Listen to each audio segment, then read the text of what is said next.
thank you, Jochem, for joining me on stage.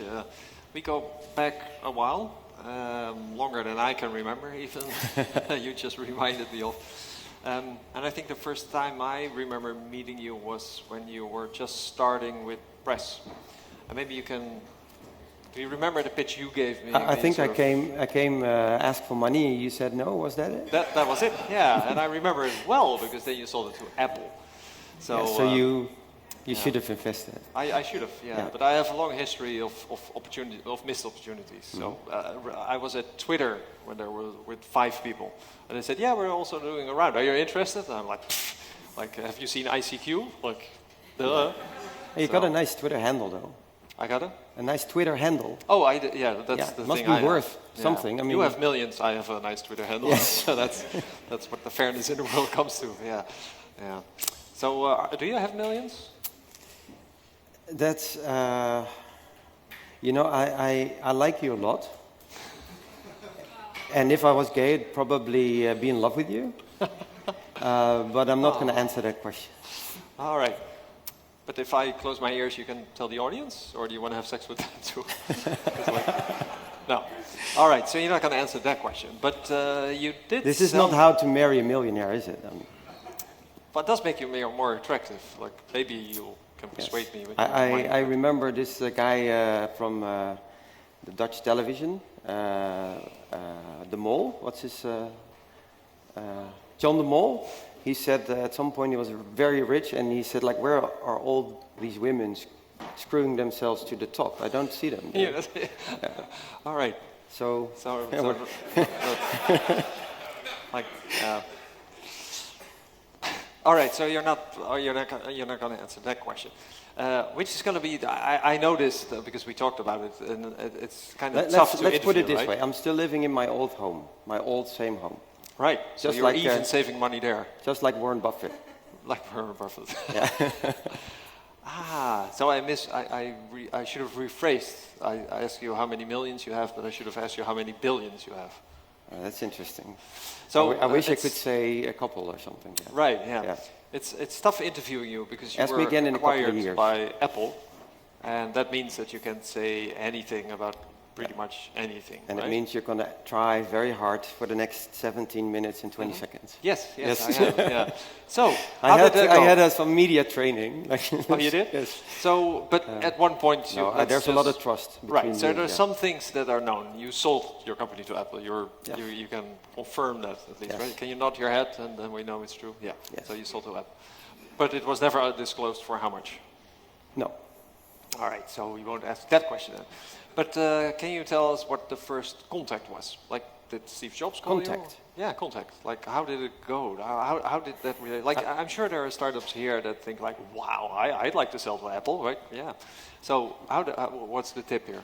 I remember we went to like San Francisco in the Bay Area like dozens of times, and it's just to kind of meet people and talk to the VCs and definitely get our feet between the door at Apple.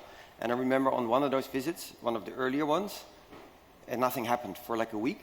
And we met this one guy, French dude, and he gave us a business card from somebody working at Apple. And we're like, oh, fuck, this whole trip has been worth our while. We got a name of somebody with a phone number. Yeah. So that's how slow it went. But what happened is travel did really, really well. And they picked up on it. Apple just watched like what apps are doing. And we had a 5-star rating, the TRVL app that is. A lot of downloads, and so even the number of ratings compared to the number of downloads was exceptional.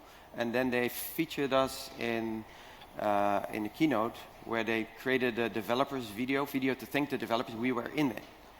And they sent us VIP tickets. Even I was proud when I saw your name in that keynote. You were proud. I was very proud. Yeah, I think everybody in the Netherlands who knew you and was watching the Apple keynote went like, that's the Dutch guys. And then what happened, and it's pity Michel can be here, but I started the company with Michel Elings, who's still in Cupertino, and he's been watching this WWDC keynote for like many years.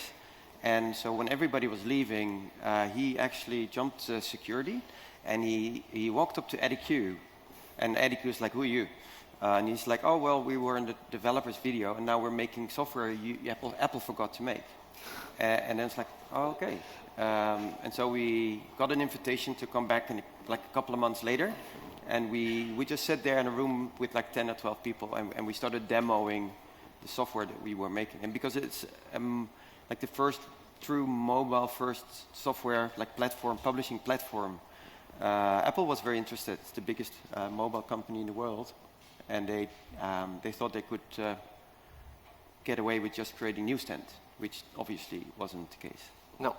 And that's where I got involved, because I was making a magazine for the iPad, which I enjoyed, and then you persuaded me to use your platform, which we did, and we launched in New York, and then I think I produced the first 2 issues of my magazine, and then I got an email from you, and you said, oh, we're going to stop with the whole thing. Thank you for that. I must say, I'm very thankful. That's the funny part, is we send everybody an email saying, we're taking the company, and that was an instruction, we're taking the company into a new direction. Yeah. Which is, I think, it's like, oh, the guys got acquired by Apple. It's like, I thought 5 minutes into this, somebody's going to call me, probably Boris. I'm still waiting for the call. Yeah, but now when I call you don't pick up. Yes. So that's, or you don't say anything. Yeah. But anyway, so why do you think, because Newsstand was a big thing for them, and you created the platform, and they bought it, because I assume because they thought like, yeah, you're right, we forgot to make this software. But then something changed. Did it change while you were at Apple? What do you mean something changed? Well, I don't think they're still very much interested in creating magazines for the iPad. And I think they were when they created Newsstand. But you're saying that what we built was a software to publish magazines on the iPad. And I think ultimately what we build is a tool that integrates flawlessly with iOS. And you can publish either magazines or stories. And so they decided to create a one app where all content that you can think of is aggregated or kind of findable. And then in addition, they created Apple News format, and that is really an integration with the iOS. So is Apple News the old press? Not 100%, but I think a lot of the thought, especially in the Apple News format, I think a lot of that is very much in line with how we thought about it. Yeah. So can you claim to say our team built Apple News? We were definitely a part of that, yes. I mean, there's 100, or I don't know how many people working there. I've never counted them, but there's lots and lots of people involved in everything that's happening with Apple News as well. Right. So, but Apple News, so the next web is on Apple News. Our news is there, but it's very different from the experience of creating something for the iPad. It's more like an iOS news aggregator. It feels to me more like an RSS reader than a platform that like makes me think creatively about publishing. It's really how you use it. If you don't do anything, you need to curate it a little bit yourself. But think about Newsstand. You needed to download the magazines that you wanted to read. You can basically do the same thing with Apple News. You just select the magazines you love, and then you'll see them like on a daily basis. But it still feels more like Flipboard than the iPad magazine thing that was. Do you like when I say Flipboard, or do you cringe a little bit? I don't care. I mean, you don't care. It's your money. No, but that's, yeah. Fuck. How many? How much was it? You said it earlier. Interesting. Yeah. You forgot about the part where you weren't going to ask anymore. That's true. Yeah. That's true. I forgot. It's old age. So let's move on then. Yeah. So you had. So what you did was. Do you really take a cold shower every morning? I do. Yeah. You really? Well, do you skip? Do you cheat sometimes? I do. You do cheat. Okay. Yeah. So the trick with taking a cold shower. So this comes out of nowhere, but he was at a different. We were somewhere else, and I spoke, and I explained to the audience that I take a cold shower every morning, which I learned from somebody else. The real story is that I don't take a cold shower. Get the fuck out of here. No, I take a shower, a nice warm shower, and at the end I turn the heat off. And you step away. and then I go for a coffee. No, I turn off the heat. and try to stand there under the cold water as long as possible. Yes. Which sometimes is like 2 seconds, and I'm like, ah, and I get out of there. And sometimes it's 30 seconds or a minute. It's like fake it till you make it. I fake it till I make it. And the reason to do that, dear entrepreneurs in the audience, is to remind yourself that being an entrepreneur is not about being comfortable. And I'll go to the office. If I don't take the cold shower, I'll still remember. But anyway, it's a good reminder when you go to the office that you're not there to have fun or be comfortable. You're there to take the tough decisions and work hard and do the shitty job. So, sometimes somebody will come up to me and ask me to decide A or B. And I will feel myself going for the easy answer, right? Which is to make them happy or something like that. It feels like I'm interviewing you now instead of... Well, you brought it up. I gotta explain this inside joke. So, and then the cold shower helps. That's the story. Do you take a cold shower in the morning? I do similar things. Similar things. Like the last 2 seconds, every day, the last 2 seconds of the shower. Yeah. Anyway, back to my question. So you created Press, which was a digital magazine. You used somebody else's software, then you built your own... Travel? Yeah, right. We created Travel first. Yeah. And then we used Adobe software in design. It was content. You got frustrated with the software. Yes. Then you built your own software. That became Press. Yes. Then you sold Press to Apple for... All right, I'll skip that. So you sold it to Apple. Then you came back to Travel. Mm-hmm. And now you're creating something else. What is the new thing you're creating? What we're creating is a peer-to-peer travel... I've been fucking practicing this. I've created a peer-to-peer travel booking platform. All right. Boom. Can you say it one more time? So it's a peer-to-peer travel booking platform. Boom. And is that... My 9-year-old son does it. All right. Watch me, Dad. And is that something like so the people in the audience here, is that something they're going to use, or is it more like business to business? Or you call it peer-to-peer, but is it really business to business? Now you're supposed to say peer-to-peer like Airbnb. I'm like, yeah, you got it. Like peer-to-peer, like BitTorrent. Like Uber. Yes, exactly. Is Uber peer-to-peer? I think so. What they do is they empower, say, ordinary people to become cab drivers. And like Airbnb is empowering ordinary people to become hoteliers. And we're doing exactly the same thing with the ordinary people. And we empower them to become travel agents. All right. And we basically just want to make travel better. I think we're just some dudes love to travel. That's why we first created TRVL. And now we're like finding that online travel bookings are really complicated and takes a long time and you struggle and before you got like 30 screens open and at first it's fun, but like the third night into it, you get frustrated. And then somebody comes along, either on Facebook or wherever, you go like, you're going to Rome? I know Rome like the back of my hand. I know exactly where you should stay. And then you're like relieved and you're happy. And that's what we've created. So if you know a good place to stay and somebody asks for it, you can put it in there. If you're just love helping other people with travel recommendations, you can turn it into your job. Ultimately, there's a business model behind it. So if you do that through our system, you earn up to 10% per booking, which is a lot of money. Yeah, because vacations are expensive. So yes, maybe yours are. I don't know. Yeah. Not as expensive as yours, Affluent. probably. You made all the millions from the thing.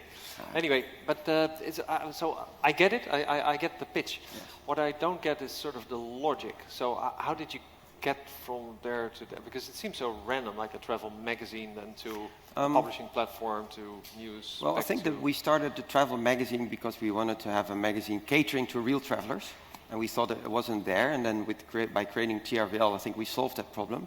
We have literally a reach of millions, and they all like us. And that's because I think they really understand that the content we are creating is not, what you call it, stained by the tourism industry. It's just really us.